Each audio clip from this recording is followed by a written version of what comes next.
April 2న వరంగల్లో జరిగే CM సభకు ఏర్పాట్లను పరిశీలించారు మంత్రి ఎర్రబెల్లి దయాకర్ రావు.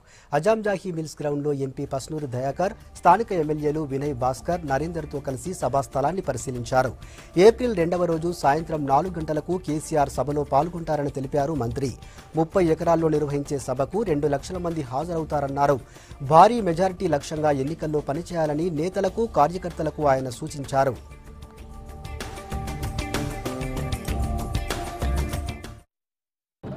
రెండో తారీఖు నాడు 4 గంటలకు కేసీఆర్ గారు మా నాయకుడు ఇక్కడికి రావటం జరుగుతుంది.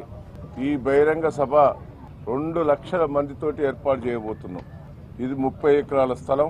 ఇక్కడి నుంచి వరంగల్ జిల్లా ప్రజలకు సందేశం ఇచ్చేందుకు ఇక్కడ సభ ఏర్పాటు చేయడం జరిగింది.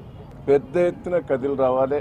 మేము ఒకటే ఆలోచిస్తున్నాం, మేము మమ్మల్ని గెలిపిరని కాదు, మేము ముఖ్యమంత్రి గారి దగ్గర మా ఎమ్మెల్యేలకు, ఎంపీలకు, టీఆర్ఎస్ పార్టీ నాయకులందరూ కూడా మేము వరంగల్ జిల్లా అత్యధిక మెజార్టీ తీసుకొచ్చినాం, మీకు బహుమతిగా ఇచ్చాం, దానికి మీరు ఎక్కువ మెజార్టీతో తీసుకురావాలనేదే మా ప్రజల రిక్వెస్ట్.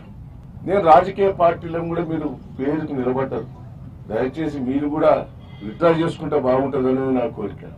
ఎందుకు నిలబడి మీరు గతంలో ప్రజలు మీకు చెప్పారు, విత్డ్రా చేసుకుని ఇనానిమస్ గా స్వాగతిస్తే ఇంకా మనకి ఇంకా లాభం జరుగుతుంది, క్రెడిట్ కూడా ఉంటుంది.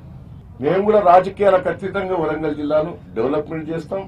రాజకీయాలకు అతీతంగా అన్ని రాజకీయ పార్టీలను కూడా కలుపుకోపోతాం. మీరు విత్డ్రా చేసేది ఉంటే అదే తీరుగా ఈ సభను కూడా సక్సెస్ చేయాలి.